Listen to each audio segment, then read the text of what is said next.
kehidupan ini, seringkali kita membandingkan diri kita dengan orang lain. Tanpa kita sadari, hal itu telah meracuni pikiran kita sampai kita lupa mensyukuri keberadaan kita. Teman-teman, meskipun orang-orang berusaha untuk menolak dan menjatuhkan kita, tetapi ada Tuhan Yesus yang akan selalu ada dan menguatkan setiap diri kita. Saat ku terjatuh, ada tanganmu menopang, kau angkatku kembali, berjalan bersamamu. Meski ku tak mampu, namun kau percaya padaku saat aku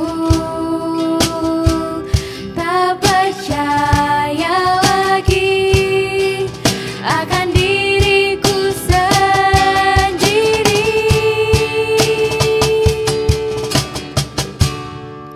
Hanya dirimu yang tahu sedalam hatiku. Kau mengenal pribadiku lebih dari siapapun. Tuhan, kau paling mengerti apa yang ku alami. Seluruh hidupku dan jiwaku tenang saat bersamamu.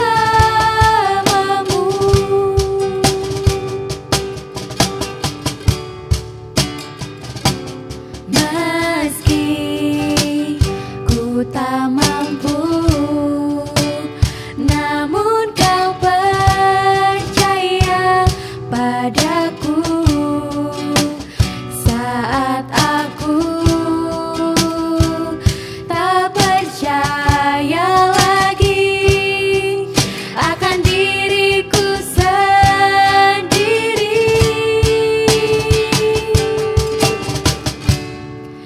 Hanya dirimu yang tahu sedalam hatiku.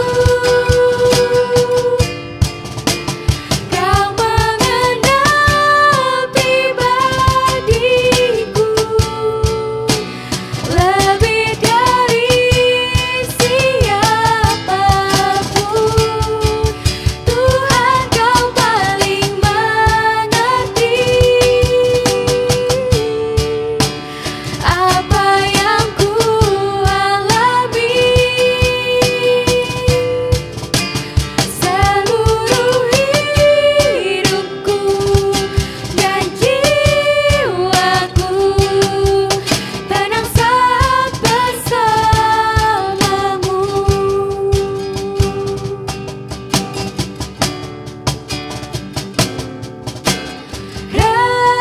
Rencanamu, Tuhan, indah bagiku, tak terbatas oleh pikiranku.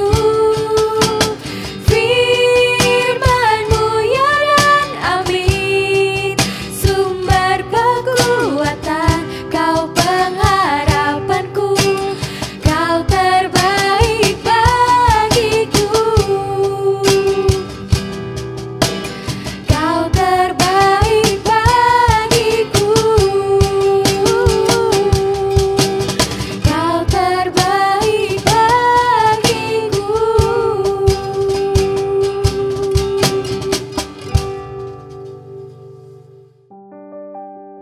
Shalom teman-teman, bagaimana kabarnya? Saya berharap kita semua tetap sukacita, Tetap semangat. Sekarang kita akan bersama-sama merenungkan firman Tuhan. Kita akan buka Alkitab kita di dalam Mazmur 42. Kita baca ayat 7 sampai ayatnya yang ke-12.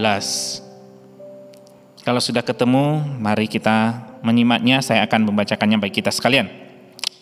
Jiwaku tertekan dalam diriku, sebab itu aku teringat kepadamu dari tanah sungai Yordan dan pegunungan Hermon dari gunung Misar.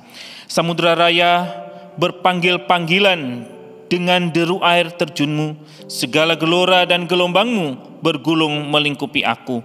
Tuhan memberitakan kasih setianya pada siang hari, dan pada malam hari aku menyanyikan nyanyian suatu doa kepada Allah kehidupanku. Aku berkata kepada Allah gunung batuku, mengapa engkau melupakan aku? Mengapa aku harus hidup berkabung di bawah impitan musuh? Seperti tikaman maut ke dalam tulangku, lawanku mencela aku, sambil berkata kepadaku sepanjang hari, di mana Allahmu? Mengapa engkau tertekan, hai jiwaku, dan mengapa engkau gelisah di dalam diriku? Berharaplah kepada Allah, sebab aku bersyukur lagi kepadanya, penolongku dan Allahku. Demikian pembacaan firman Tuhan kepada kita. Nah, teman-teman yang terkasih di dalam Tuhan, saya yakin kita pernah mengalami rasa tidak aman. Apalagi kita sebagai anak muda. Rasa tidak aman itu seringkali menjadi makanan kita sehari-hari. Misalnya di dalam keluarga, orang tua kita membanding-bandingkan kita dengan saudara kita, dengan mengatakan bahwa saudara kita lebih pintar dari kita.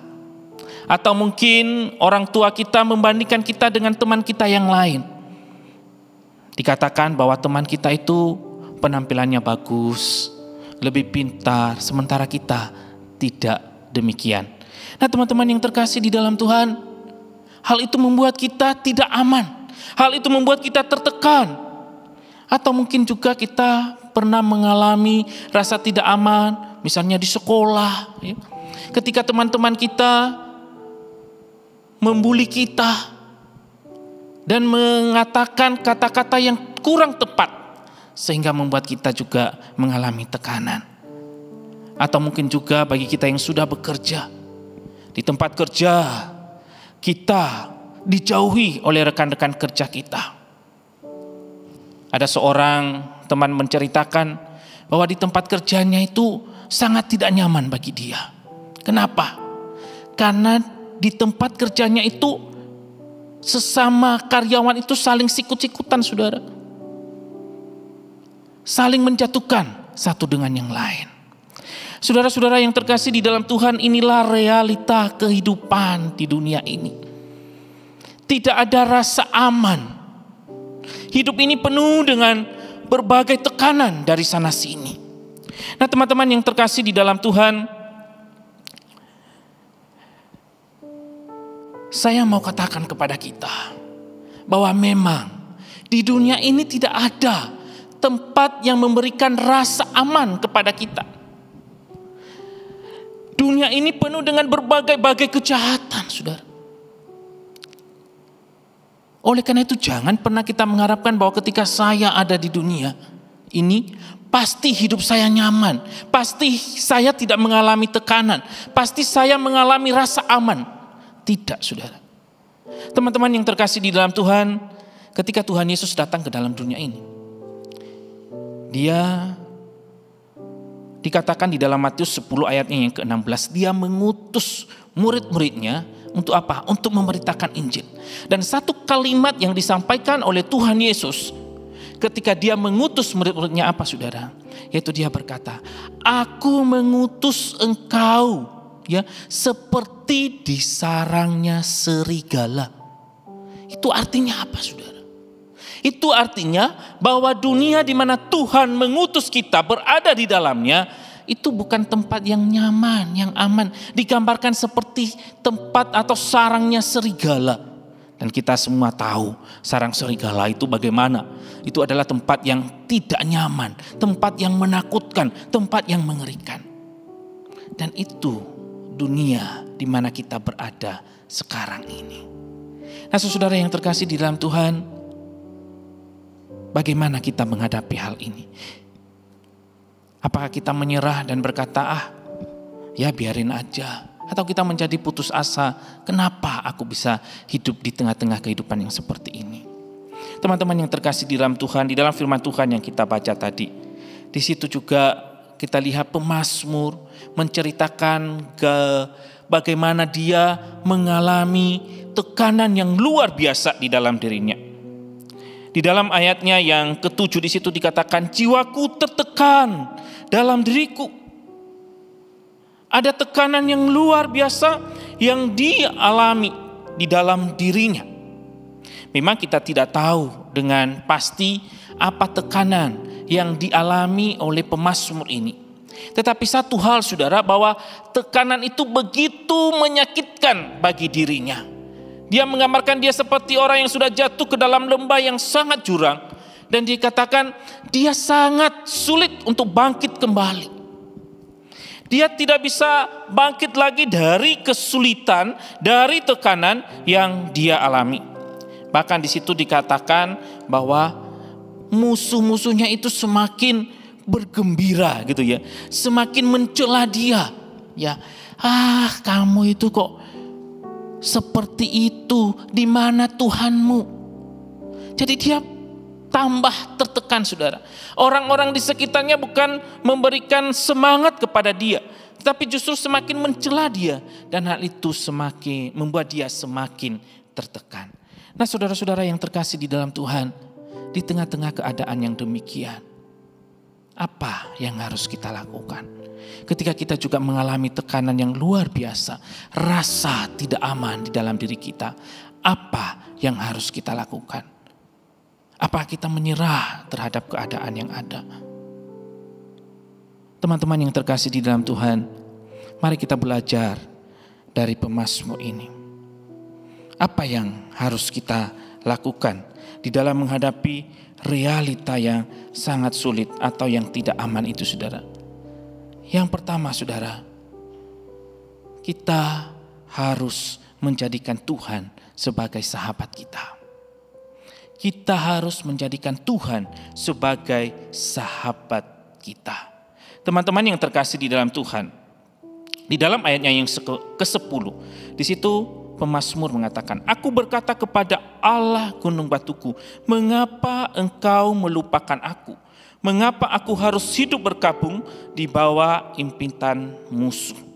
Teman-teman di situ dikatakan, mengapa engkau melupakan aku?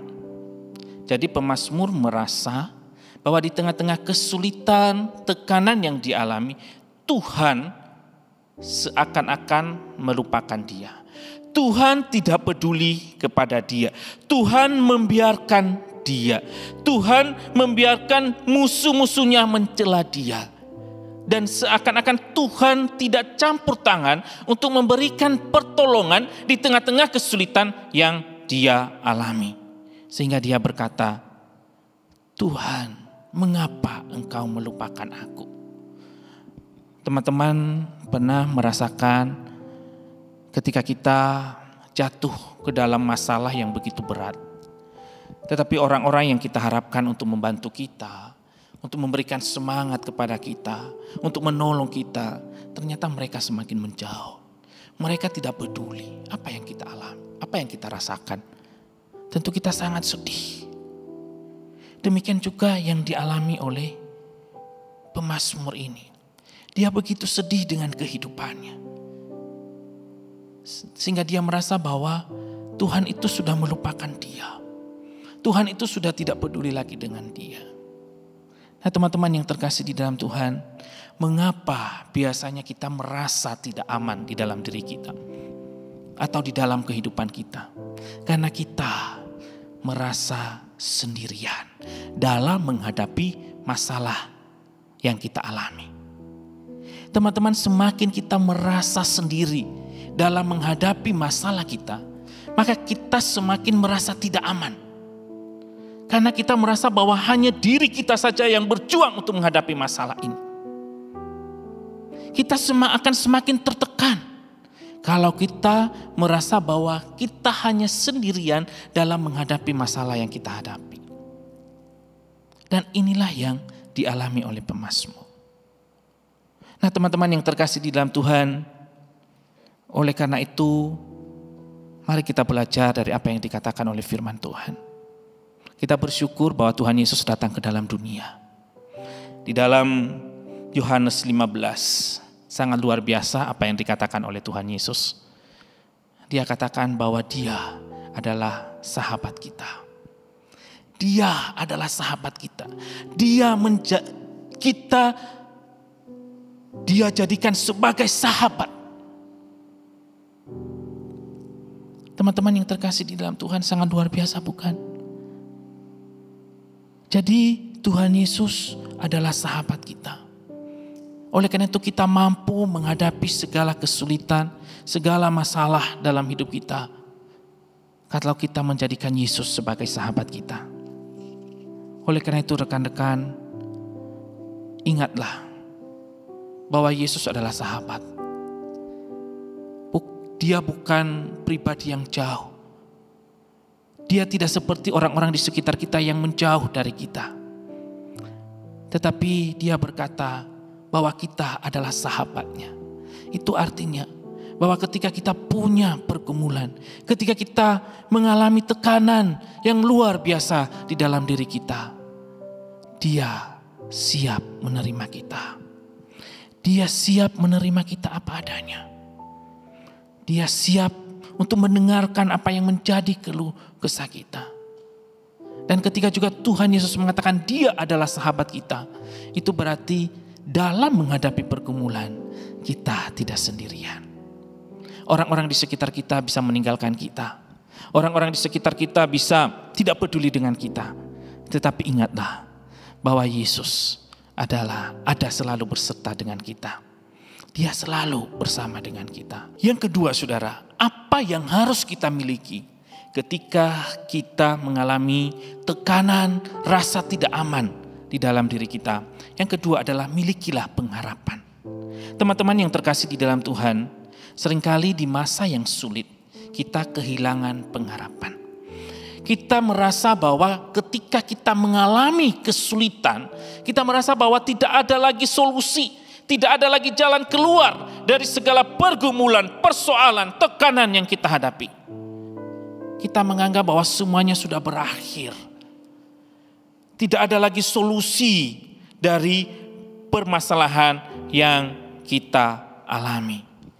Teman-teman yang terkasih di dalam Tuhan, sehingga banyak anak-anak muda mengambil jalan pintas, ya, ketika mereka mengalami permasalahan, tekanan dalam diri mereka.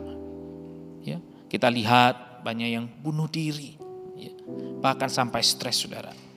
Nah, teman-teman yang terkasih di dalam Tuhan, di dalam bacaan kita tadi di situ kita melihat bahwa pemazmur ini ketika dia mengalami kesulitan, ketika dia mengalami pergumulan yang begitu berat, tekanan yang begitu luar biasa, maka apa yang dia lakukan? Di dalam ayatnya yang ke-12 di situ dikatakan, berharaplah kepada Allah. Ya. Berharaplah kepada Allah.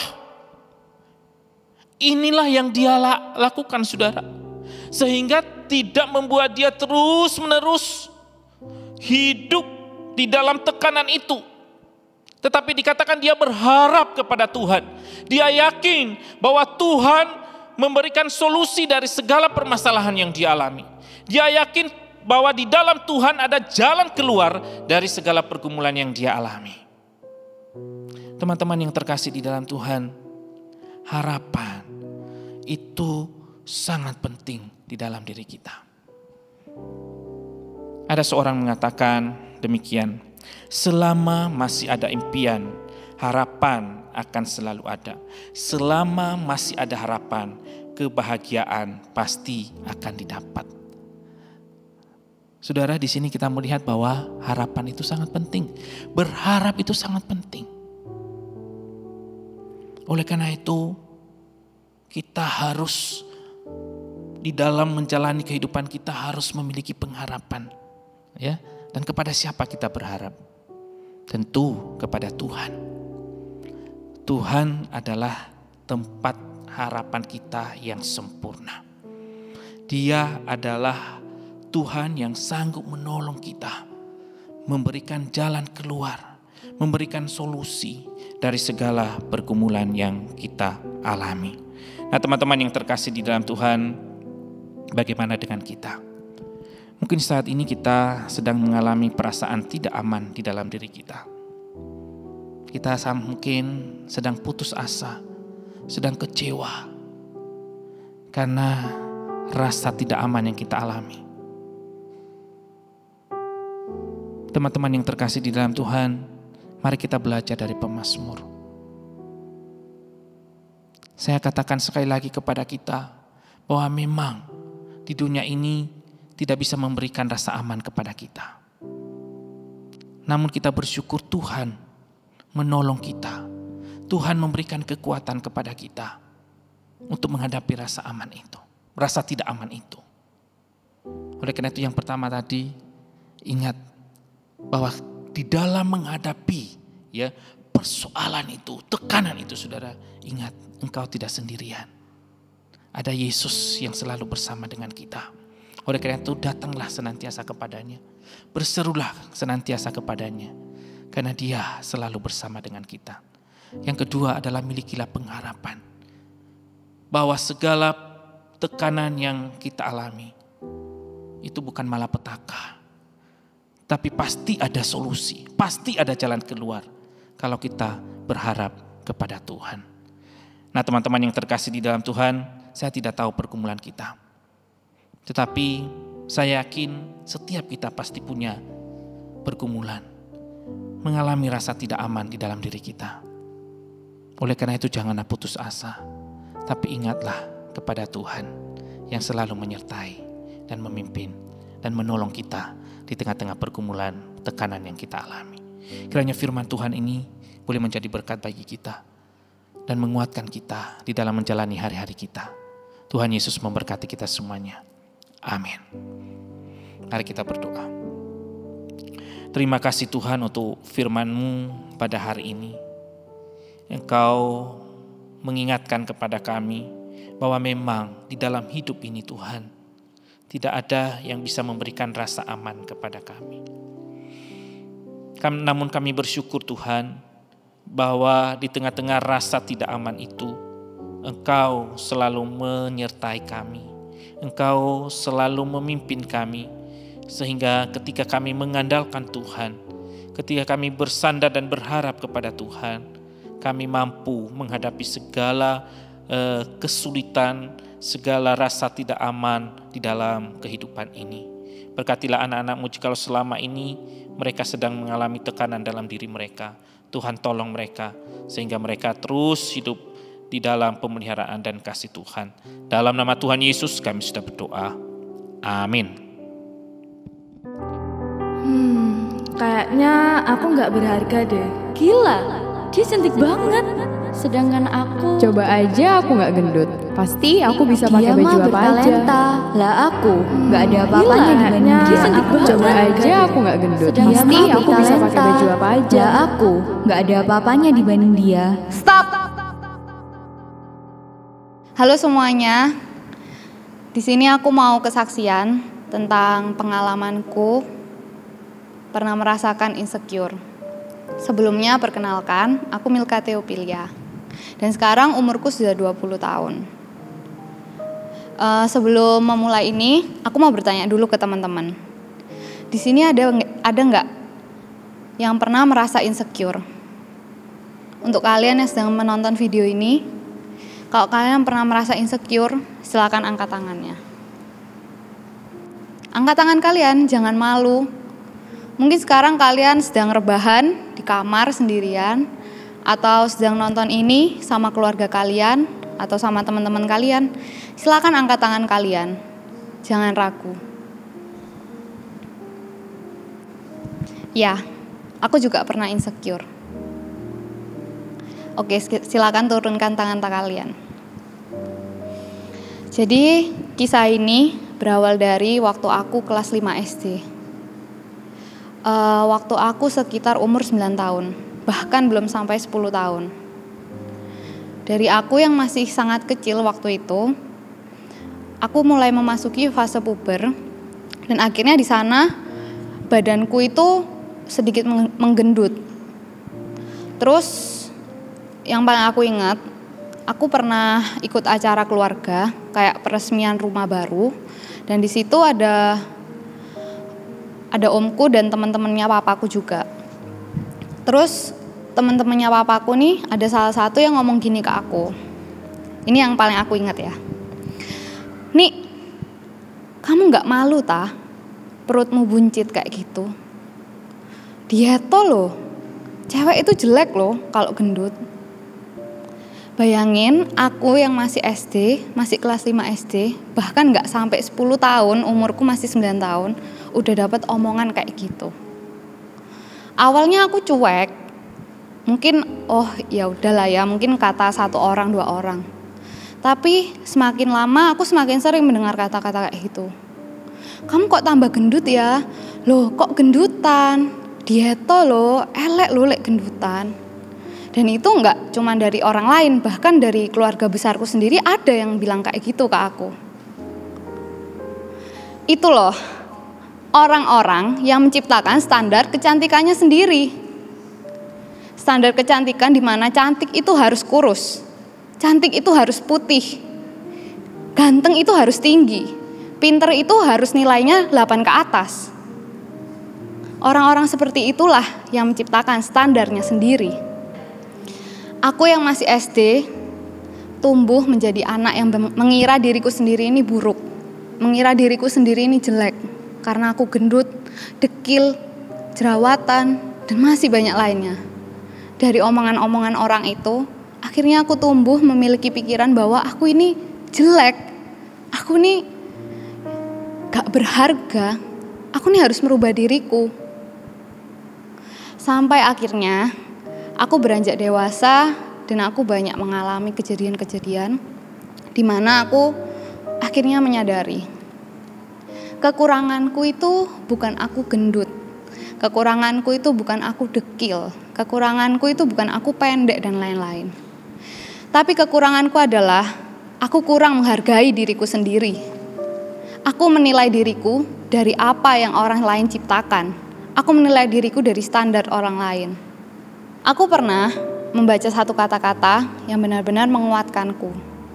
Kata-kata yang selalu aku ingat tiap aku merasa diriku itu kurang, dan aku merasa kenapa orang lain itu bisa lebih dari aku.